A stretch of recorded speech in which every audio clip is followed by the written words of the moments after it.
Good morning, everybody. My name is Daniel Buttner. I'm an MSc candidate from NMMU. My current research interests are drought, specifically plant physiological responses to drought, more so the hydraulic vulnerability of species to drought, particularly in subtropical thicket. I thought it best to start this presentation off by considering the historical perspective of drought in thicket.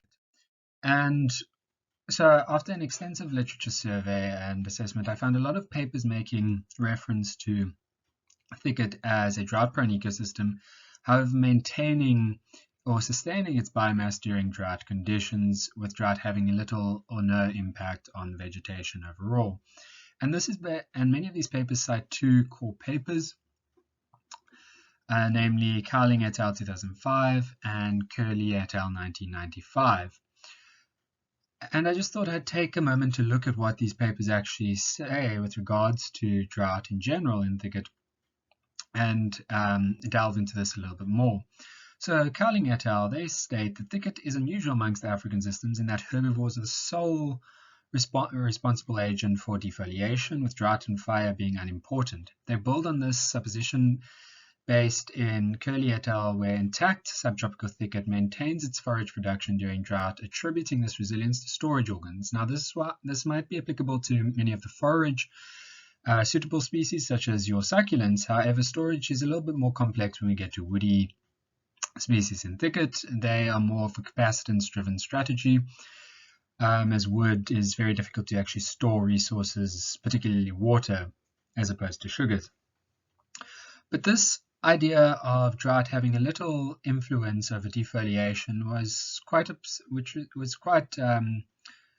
quite challenging for me to accept, particularly considering a recent drought the current drought we are experiencing in the Eastern Cape, and one of my major study sites. And I'd just like to show you some drone imagery of the site quickly, and let you draw your own conclusions, particularly over the idea that herbivores are the sole responsible agent for defoliation in thicket.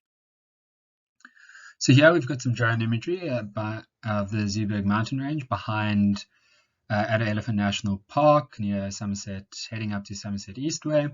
And as you can see, this is intact vegetation on the south-facing slope, and you can see many of the papiers have either partially defoliated, completely defoliated, or are completely discolored.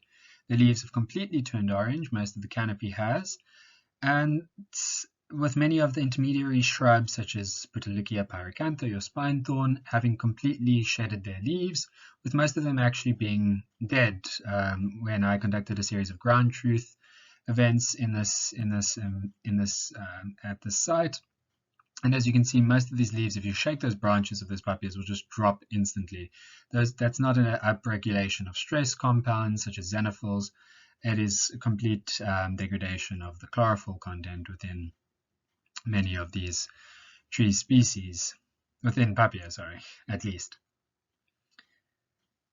So this ultimately draws the conclusion that drought is a potential driver for defoliation, at least, or it brings into question the idea that herbivores are the only driver for defoliation. And this leads to the core questions of this presentation, which is one, is drought a feature of subtropical thicket? Secondly, is how does drought impact, what are the underlying physiological mechanisms that impact subtropical thicket, and then linking the physiology with vegetation productivity trends in subtropical thicket.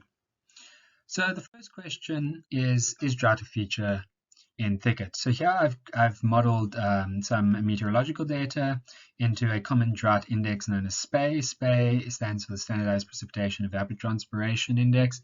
It is very useful, particularly from a physiological standpoint, as it considers the physiological impacts of water deficit by modeling potential evapotranspiration. And what this demonstrates here is that where we have blue colorations, these are wet conditions, and red is extremely dry conditions.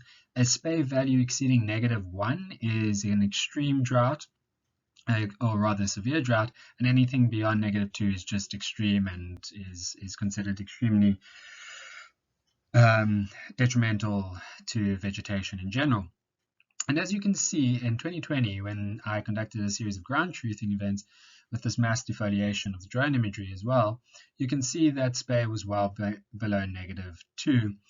And when I did conduct it, it was around about -1, which indicates that the likelihood of defoliation within these systems is a common feature. If you go through time, we see that Spey exceeds -1 quite often, which means that there's likely defoliation, whether it be partial across the landscape or whole level like I was seeing, remains to be debated. But there is, there is a clear indication that drought is a feature of these systems, and we should start considering it as a potential process driver for these systems. This leads me to the more important second question: is what is the underlying physiological mechanism that is potentially driving this mass defoliation that we observe, and subsequently potential mortality in these systems? So to do this, we need to consider how water moves through a plant. So water moves through a plant through a conceptual understanding that we have created called the soil-plant water continuum, where plants exploit a phenomena in nature, which is the differential water potential between soil and the atmosphere. This is because plants don't actively have a structure that can pump water through the plant, like a human heart, for example, pumps blood throughout our system. Plants unfortunately don't have that. So what plants have to do is they have to rely on existing biophysical phenomena, and they exploit this differential pressure between the atmosphere and the soil.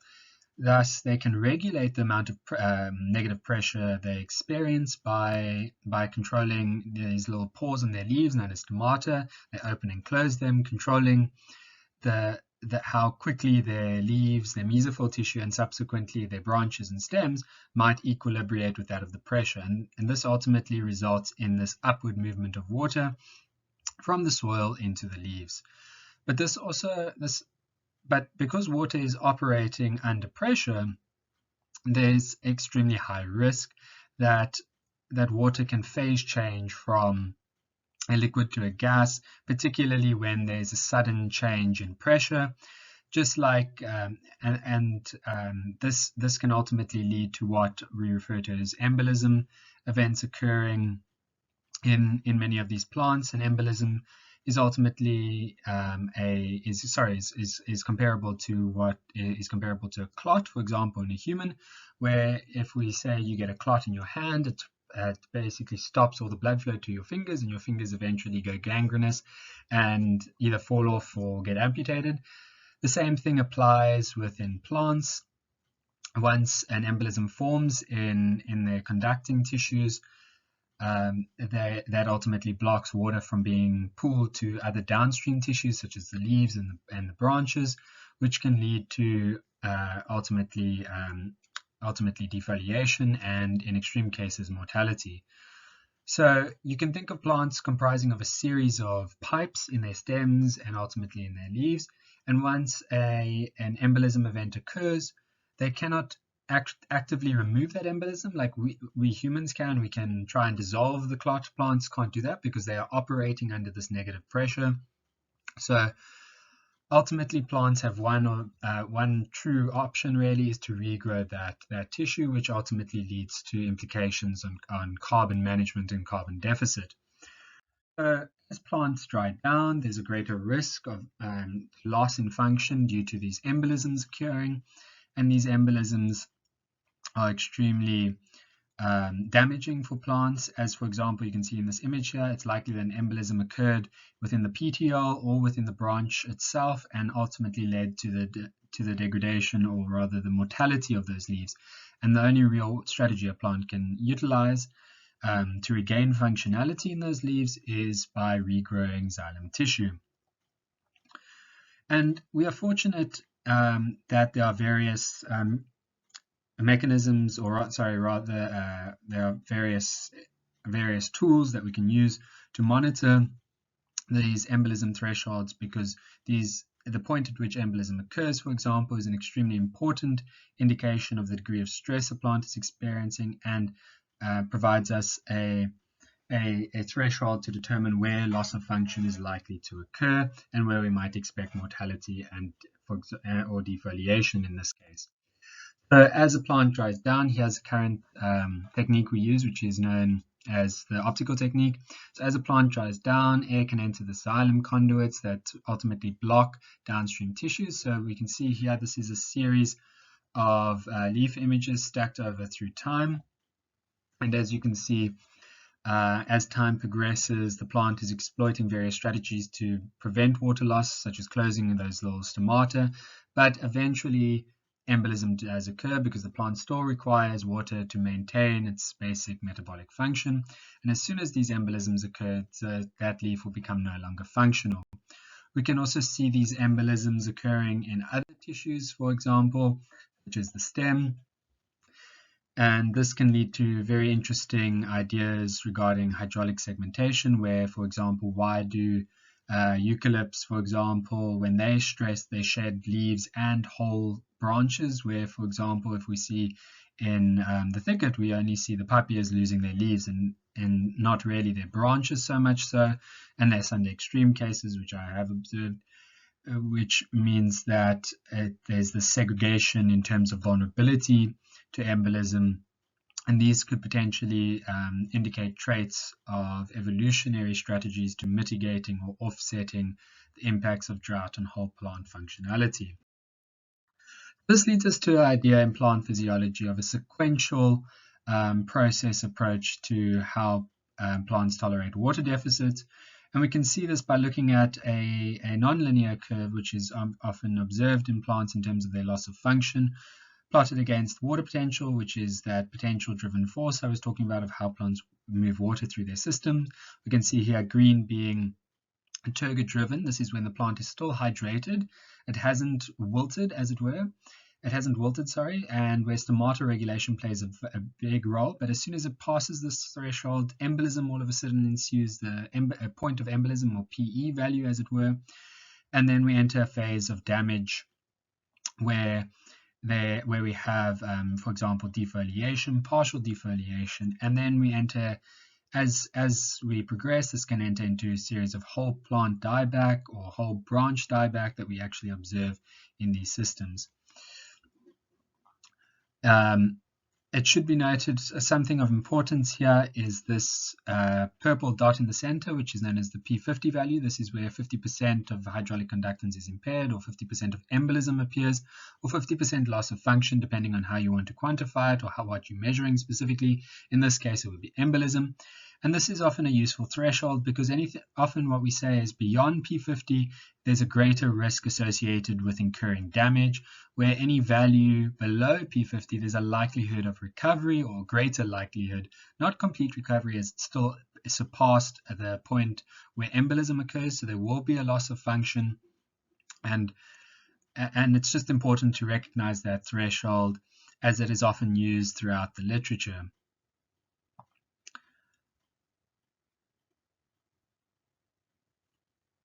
So now let's consider this sequential stage in terms of a few of our thicket species. Here we have Scotia latifolia, for example, one of our most vulnerable species, one of our more mesic thicket species. And we can see here that we recorded water potential. This green line is the water potential we recorded in the field. The P50 is that threshold that I was talking about. And you can see here that the water potential recorded in the field is much lower than the P50. The P50 value in this case is around about negative 4.6, which is about 46 bars. To give a comparative evaluation, the tires on your car about 2 bars. So this is extreme pressures we are dealing with here. And here's the leaf in its intact form, 100% functionality. At 50% loss of function, you can see a large proportion of the veins, the main veins, and many of the secondary veins have embolized. And what we find in the field when I went out to excursion during this drought, we can see that about 40% of it has 40% loss of function has actually been incurred. So a large proportion of this leaf is actually still functional. And that is why we see very little damage overall. For example, as you can see here, there's very little damage in overall productivity. However, gaseous exchange is most likely limited, as many of these leaves would have surpassed that wilting point rather. And so overall, there isn't considerable damage. However, there's potentially a sustained degree of productivity going on in the system with regards to Scotia latifolia. Now, if we consider a more vulnerable species, Polygala, for example, we can see that the water potential recorded in the field is far surpassed that of the P50 value that we recorded for this species. And this, again, is that optical vulnerability curve that I presented to you earlier. And what we see from this is the P50 value. You can see that the main vein is primarily embolized, with 1 or 2 secondary veins that have embolized. And then if we look at the water potential that we experienced in the field, we predict that almost 80% of the entire leaf, or 88%, sorry, of the entire leaf is no longer functional. This results in what we observed in the field, which is a complete dieback of many of these Polygala individuals. Very few of them were surviving, if any were surviving. And as you can see, this can all be explained by those vulnerability curves quite nicely, and that threshold value of P50.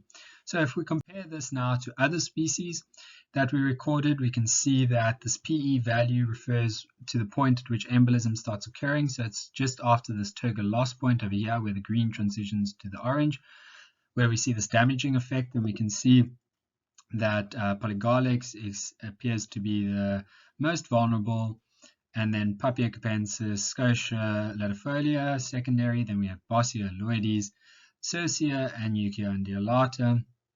And from the P50 values, we can tease out two groups where we can see that Scotia, Papia, and Polygala seem to be more vulnerable than Bossia, Circia, and Euchia. This is quite interesting in terms of the evolution of these traits, but that is for another time. Now, let's compare this to other African biomes. We are fortunate enough that Anne Jacobson from California State conducted a similar study, or rather looked at very similar traits at Johannesburg in the Western Cape, where she compared succulent karoo species with that of fynbos species. And what she modeled was, she modeled primarily the P50 value, which is the cavitation resistance, the P50 value here, again, that important threshold that I've been talking about, and the minimum water potential, the most likely appearance of damage, or what they were recording in terms of stress within the field of these species. And what they found, they could tease out two groups. They could tease out the fynbos species as being very vulnerable species, with 1 or 2 being particularly tolerant, and then the succulent karoo, which is extremely tolerant in terms of resilience to drought stress and overall trait tolerance to drought. This leads us to the question of, well, where does Thicket fall into this in this paradigm? Well, Thicket fits in quite nicely. It fits into this intermediary area where we have the more drought tolerant species, Circia and Euchia, stretching to the succulent karoo extent, and we have the more arid thicket species staying here in the center. And this can all speak to other aspects of trait evolution regarding the tolerance to drought. But I don't want to go too much into that here as well. So now this brings us to the third question. How does the physiology help us explain vegetation trends? So what I did here is I used the SPEI index, which I discussed previously, is a great metric for indicating drought occurrence, and also the physiological strain that might be imposed because it models potential evapotranspiration. And then I modeled another value called NDVI. Specifically, I modeled the anomaly. So this is how NDVI, which is basically a metric for how green or how brown a vegetation is away from the normal. So a positive value here would indicate a greening, so a flushing of new vegetation and greening, and a more negative value would indicate a trend towards more browning conditions. And before you get overwhelmed by this figure, as you can see here, I modeled 1 month series, and this fits nicely with the NDVI anomaly, which also occurs on really a monthly cycle at least. And what I want to do is focus on 2 primary aspects of this. I want to focus on an event here where we can see that there's as would anticipate, as there's drying effect, we see these trends and we see subtle spikes, and primarily we see a general browning, which is anticipated, but then all of a sudden we see this positive spike here. This is quite unique, and I wanted to discuss this a little bit more. This is likely what we would anticipate from a physiological standpoint, where we see these false flushes, as it were, where the plant during a drought event upregulates all the carbon and invests in building that new pipeline, this new xylem tissue, and this enables it to flush green like this. But then as drought progresses, that the accumulation of embolism occurs once more, and then once rain returns, unfortunately it still has those embolism conduits and it's got to regrow it, so it's still negative during these rainy conditions. So it then again drops once more because it's still under drought condition. And even when the rains occur, it still needs to regrow those tissues. A more interesting observation is this lag effect. As we see here, we see this positive greening spike during a dry condition of 2015. We see this, or rather prior to 2015, we see this spike in productivity, which is anticipated as things are getting wetter. But then we see as the periods begin to dry, we see a lagged response, and this might appear peculiar, but it definitely can be explained when we consider the physiology of these species. As I presented earlier, there's this lag or hydraulic lag response. So even as things begin to dry, a plant doesn't approach those thresholds of embolism occurrence until extreme conditions, because it can mitigate loss of water through controlling and closing all those stomata, or even controlled leaf wilting and leaf shedding through hormonal aspects such as ABA upregulation. And to demonstrate this quite nicely, here's a nice video demonstrating the stomatal activity, where you can see here there's a rapid drop in stomatal conductance, and then there's a delayed response until we see embolism occurrence. And as soon as embolism occurrence, we see that the plant begins to completely lose function in these leaves, and then these plants will ultimately have to regrow new leaves. It's unlikely that they'll ever be able to retain functionality again in these leaves. But this physiological response of delayed embolism occurrence and use of alternative strategies such as stomatal conductance nicely describes those trends that we see in NDVI, where we see as things dry, there's still a lag response, and this is adequately or well described by the physiology of these plants. And this leads